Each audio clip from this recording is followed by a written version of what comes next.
All right, welcome to yet another fabulous star-studded news and nonsense. We got IG, Infinitely Galactic, Matthew Moore, Toss today, and myself. Say Toss, we haven't had you on the show and everything. You're sounding better. You were out with the flu and that sort of thing. Is everything okay there, buddy? I'm doing much better. Thank you for asking. I caught a nasty cold. I lost my voice when by the way, did you say stars? Where are they? Oh, it's us. Oh, silly me. Yeah.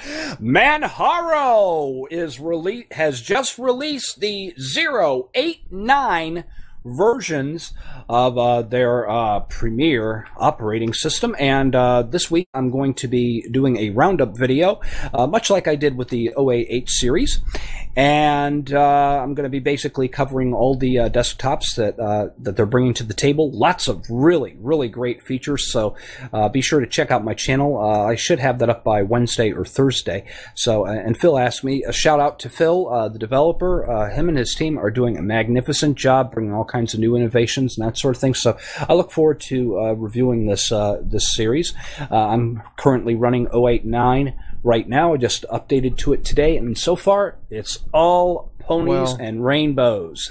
Well, let me get a second opinion. Matthew Moore is on the show. Matthew, is Manjaro that good? Well, anybody that knows me can tell you that I used to distro hop constantly, even more than one a day sometimes. And since I found Manjaro, it has been the only Linux distribution that's been on my computer ever since. So that might tell you something. Wow.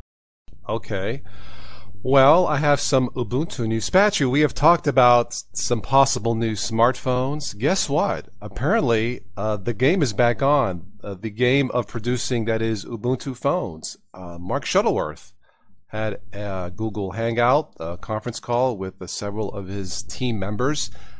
There are going to be Ubuntu phones coming out this year. Two manufacturers. One is called Meizu, and the other is BQ. Didn't I have that lunch at Burger King yesterday? I thought that was on the menu. Is that what gave me indigestion? Well, yeah, but Ubuntu phones are coming out towards the end of this year. I don't believe he gave a specific date. Don't know the specs or pricing. I think that's terrific news. Look, let's face it, there are really two big players for smartphones. You have Android, Google's Android, and Apple's iOS, the iPhone. And then there's everybody else. But I think there is room for a third major player for smartphones. IG, how do you see it?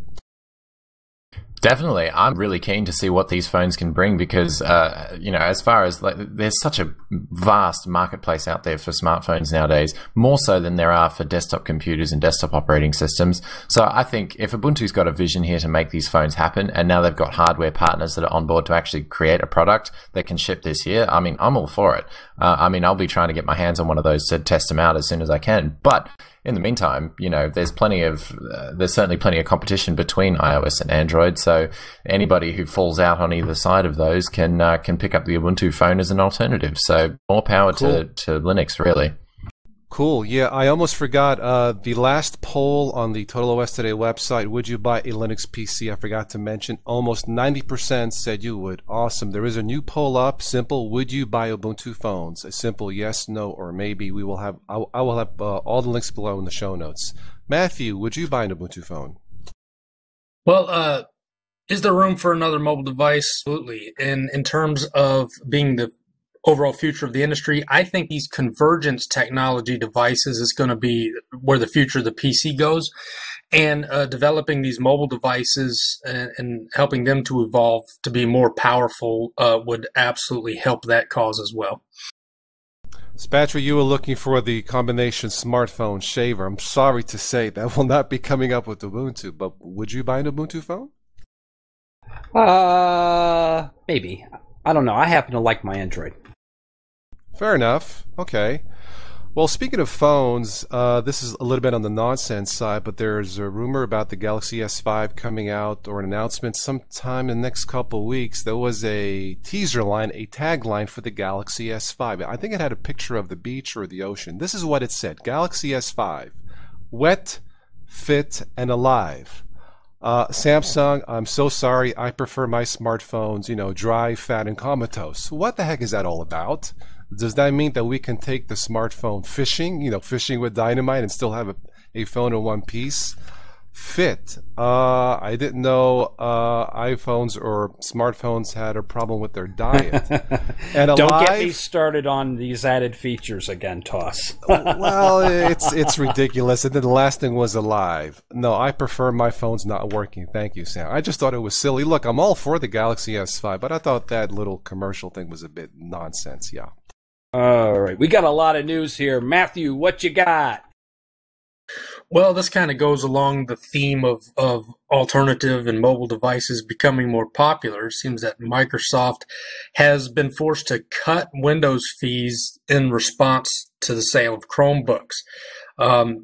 It looks like they're going to be cutting their licensing fees by about 70% across the board. The only problem with this, though, is this is mostly to the licensing fees to manufacturers. This doesn't really reflect the cost of the retail software packages, which is kind of a bummer. But hey, it's a paradigm shift. Looks like Google's putting the pressure on them. Yeah, and speaking of pressure, interesting. Another article that's related to Microsoft this week in the news. Microsoft tells the UK government moving to open source will cause dissatisfaction. Now, this is a really interesting article. Basically, Microsoft is once again spreading fear, uncertainty, and doubt into the community. And they have a link in this article, and of course, I'll have links to these articles in the show notes for you guys. This is from the Mucktyware website. They have a link to the blog post, and I was reading this blog post, and interestingly enough, Toss, Matthew, and IG, on the blog post itself, everybody was basically saying they're all for, the UK switching to open standards, whereas on that blog post, there is a link to this documentation from Microsoft, and all of the comments are all for what Microsoft is pushing. And interestingly enough, as I was reading through all these comments, I noticed one person said that they edited their comment and it's not showing up, and then right underneath it, it says all the comments are being moderated. Surprise. Yeah, I thought that was really funny, because one page here, you got all of these people saying, yes, the UK government should step up to the plate, because, the ODF, or open document format, will enable people to be able to have publicly be able to access documents without having to buy Microsoft software. And then, of course, there is Open XML, which really isn't open, because try and use free and open source software to open it, you might run into some problems. So really, really interesting. So for those of you who want to follow along with that, there will be a link in the show notes to this article, and then you can just click the links in the article and that sort of thing about that. It does remind me of a video that surfaced probably about 2 years ago, where Microsoft made just a very simple motion graphics video about how open software was pretty much killer to anything enterprise, because of the fact it was going to break and you'd have no support and you wouldn't be able to call anyone, and it would pretty much destroy your business from the ground level up. And I remember that causing quite a bit of a stir, especially in the open source communities. But it sounds like they're at it again, and the line anti-competitive behavior comes to mind. But open standards, if the UK wants to embrace that, I think that's fantastic. Yeah. Now, during the A-Team, we had already mentioned that 11% of Windows XP users will switch to Linux, according to a survey. So let's just go ahead and jump ahead to everybody's favorite song, NSA, NSA, everybody loves the NSA.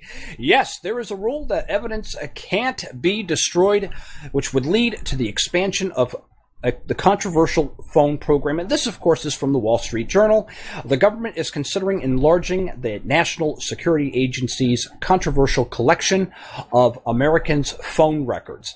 And unintended consequence of lawsuits seeking to stop the surveillance program, according to officials. So here on one hand, we got President Obama saying, okay, well, we're going to ease these guys back to set people's minds at ease. And now all of a sudden they're talking about expanding what the NSA can do with our phone calls here.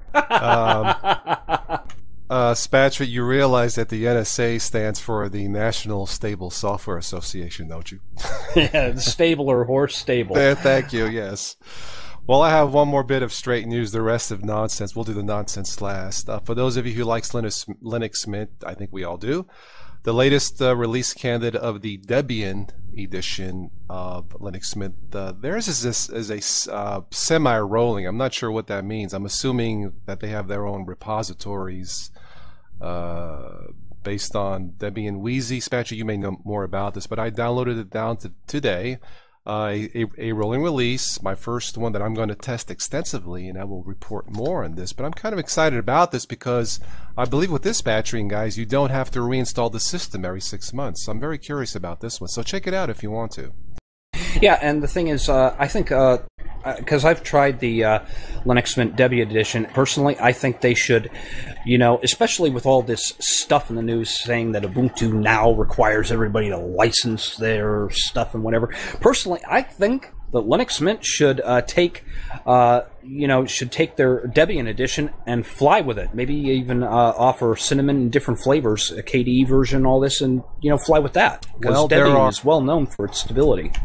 Yeah, you actually reminded me, Spence. There are two official flavors of Debian. I downloaded the Mate or Mate, and there is also cinnamon. I have an older machine with less than a gig of RAM. I chose the Mate, but you can try cinnamon. Hey, if it's stable and if it's designed for beginners, you know what, guys? Why not? Absolutely. NSA, everybody loves the NSA. Matthew, what you got? Well, we were actually talking about this a little earlier. A survey done by TechPro Research shows that 11% of organizations that are still using Windows XP plan to switch to Linux very soon. But on the other side of that, probably even more shockingly, is that 37% of the people that they asked actually are intending to stay on Windows XP past the expiration date. And, well, I guess that makes it official that there's more Windows XP users still than Windows 8 users. And I personally think that that's one of these situations where you could have a product that's a little too successful. Microsoft pushed XP for a long time. It's been supported forever. And it was a really good product, and it kind of created the industry standard. And now that they're trying to move away from that, well, they can't because it's the industry standard. So I'm not really sure how this is going to pan out. Well, look, for anybody, for a consumer, not for a business, but for a mom and pop family to stay with XP, I think it's nonsense, in my opinion, as a dual booter. Can't really blame Microsoft because Microsoft has been warning to us for the last 2 years. It's coming, please switch. So as much as we like to make fun, can't on this one. They gave us ample warning, but mom and dad's families, you really should switch at the very least to Windows 7 if you don't want to mess with Linux. So yeah. In other news, if I can quickly chime in here, apparently 97% of all ATMs are found around the world are still running XP. So go figure that one out. Yeah, but the thing is, if they're using XP Embedded Edition, they've got until 2015. Now, Microsoft will be offering extended support for a fee for some of these companies, but as the years continue to progress, it wouldn't surprise me if they continue to raise those fees ridiculously. And interestingly enough, in related news with Microsoft Link gathers data just like NSA vacuums up into its domestic surveillance program. This is from Network World. Microsoft's Link communication platform gathers enough readily analyzable data to let corporations spy on their employees like the NSA can on U.S. citizens, and it's based on the same type of information. Call details. At Microsoft's Link 2014 conference, software developer event 0 detailed just how easy it would be, for instance, to figure out who is dating whom within the company and pinpoint people looking for another job. Well, on that note, let's move on to some straight nonsense. Here we go. Well, guys, I guess we can put a new word in the global dictionary of technology terms. Of course, we all know Google's, Google Glass, a fine piece of technology that you wear, wearable technology. It's becoming more and more popular. Apparently, there are some of us, well, not us, but there are some folks who wear these glasses and they are not respectful or courteous of their fellow human beings. There's a new term. These people are becoming a bunch of glass holes.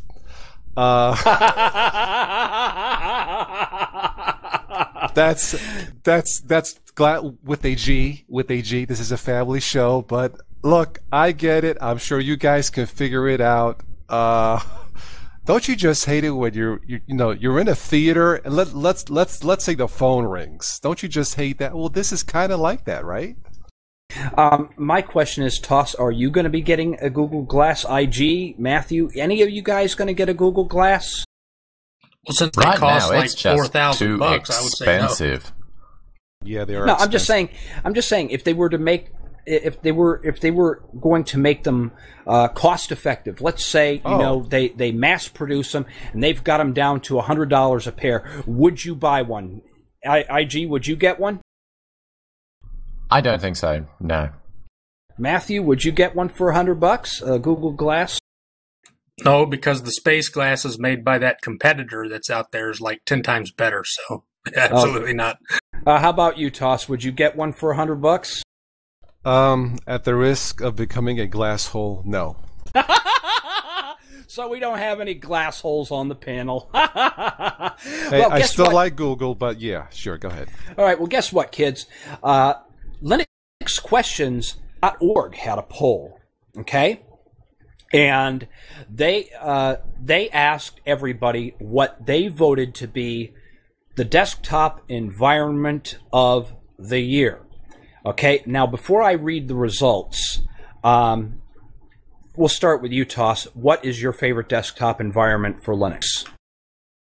I actually had a poll on my website. I believe KDE was tops. I do like KDE. If you had to put me on the spot, it would be between two. Now, keep in mind, I've kind of outgrown Zorn. Ubuntu Unity, which is what I'm using now as we are speaking, and in two of my laptops, I have Linux Mint Mate. So in my normal work machine, Unity. In my other two laptops, I have Linux Mint Mate. How about you, IG? Yeah, I think mine would be between KDE and Unity. I like Unity from the point of view of the heads-up display menu, the HUD and the dash is quite nice as well. But it's just not that customizable. So for that, I do appreciate KDE a lot. Matthew.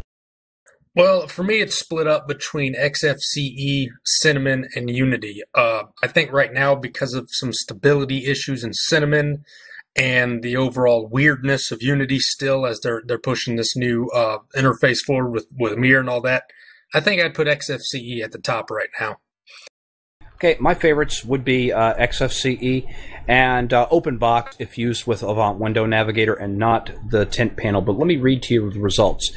Coming in at 35.77%, KDE is the winner in this poll, followed by XFCE, the Xforms Common Environment, at 25.77%, and then taking third place, believe it or not, at 9.86% was GNOME Shell, followed by Cinnamon at 7.75%, and oh wait a minute, no, I'm sorry, Mate followed that at 8.31%, and then Cinnamon at 7.75%.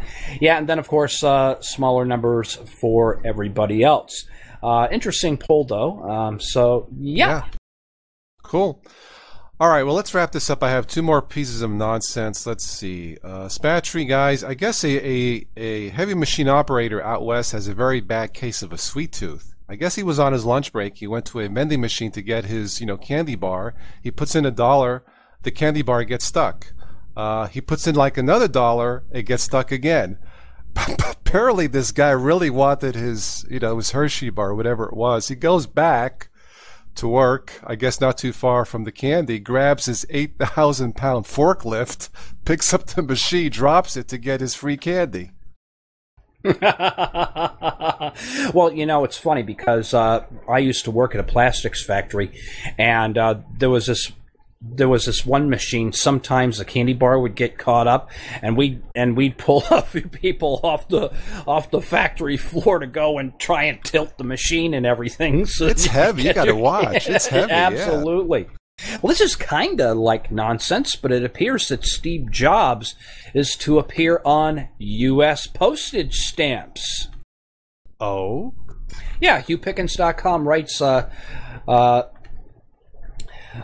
U.S. Postal Service hopes Steve Jobs can do for what he once did for Apple, as the late Apple co-founder will be featured on a commemorative U.S. postage stamp, along with Johnny Carson, Ingrid Bergman, Elvis Presley, oh, come on, James Brown, and what? yeah, no and Terminator? Yeah. Come on, I want Terminator on the stamp. Yeah. Blah, blah. Yeah, no, that would clearly the smorgasbord of inspirational characters we have here. We're trying to inspire the next generation to keep using the U.S. Postal Service. I guess that's what the gimmick is. I guess so.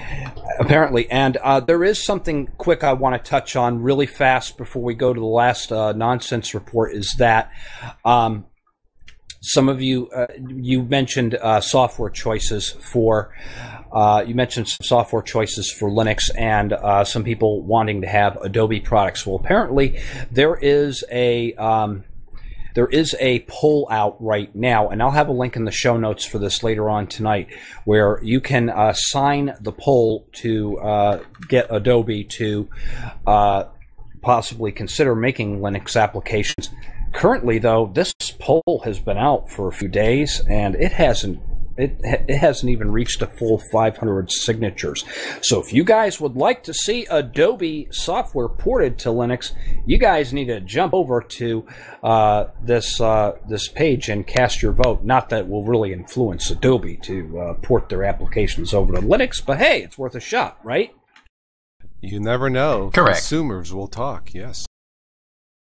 All right. Well, I saved the best for last. Before I do, IG or Matthew, do you have any final nonsense for tonight? I'm clean out of it. Not really. Spatry, then, old buddy, old pal. You remember, was it last year or the year before, we talked about dinosaurs and methane and farting? And, oh, no. Don't please tell me you're not taking our show there tonight.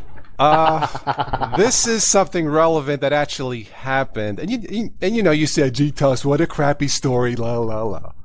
Yeah. Well, guess who has the last laugh? Or I guess in my case, you know what? And you know what? If this is a crappy story, I'm going to give you some toilet paper so that you can wipe your mouth when you're done telling it. I think we need a smartphone app that can measure gases. This is a real headline from last month. I am not making this up. This is relevant. I think this was out of Germany, but the headline was something like, belching and farting cows blow up farmhouse. Apparently, there was so much buildup of methane, that the combination of methane and static electricity caused a major boo-boo. So maybe that dinosaur theory is not that far-fetched, but really, no. There is indeed, apparently, for farmers, a smartphone app, kind of like a Geiger counter, that can, that can measure excess farting or something. But you know what? I feel sorry for the farmer, but this is serious stuff, folks. Come on. There we go. Goodness. I'll keep an eye on that next time I'm down in the barn. That reminds me of that one commercial. This one was hilarious. It was years and years and years ago. They're having a Thanksgiving dinner, and they bring this gravy to the table to put on there, and there's a little blurb in there like there's something in the gravy, and then the next thing you know, you got these guys rushing into the house with these Geiger counters and in these green suits and everything, with the gravy, and then there's the outside scene, 50 cop cars in front of the house and these trucks and lights everywhere, and the neighbors are going, well, what's wrong? And they're saying, there's something in the gravy. But a bump. Yeah, I know. Yeah, well, some of you might remember that commercial, but I thought it was hilarious. It's like one of those Super Bowl kind of commercial kind of things they had. It was hilarious. Well, folks, on that note, Spatry, feel free to scream at us and take us out. Okay, I'll take you out with Patibi seeking crowdfunding to complete the 1.0 push. There'll be a link in the show notes. Ubuntu gets locally integrated menus. Did you try those out yet, Toss? Yes. I guess the global menu thing, I guess you have a choice of switching back and forth. Yep, and of course, Steam still needs to get game publishers to make games, since we've got over 500 games and that sort of thing. They're getting the driver support now. We just need the game manufacturer support. But that's all I've got.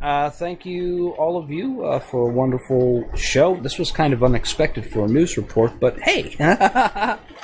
Yeah, cool. Thank you, IG, Matthew, of course, Battery, and for myself, to all of you, thanks to the LDC for hosting the show as always. Hopefully we'll do something like this next week. IG, you've got to come back week after week now that you're done with school. Come on. Please. I will do my utmost, but freelancing, duty calls and got to go make some money somehow. I hear Absolutely. you. Absolutely. Okay, well, just let us know when you can make it, yeah.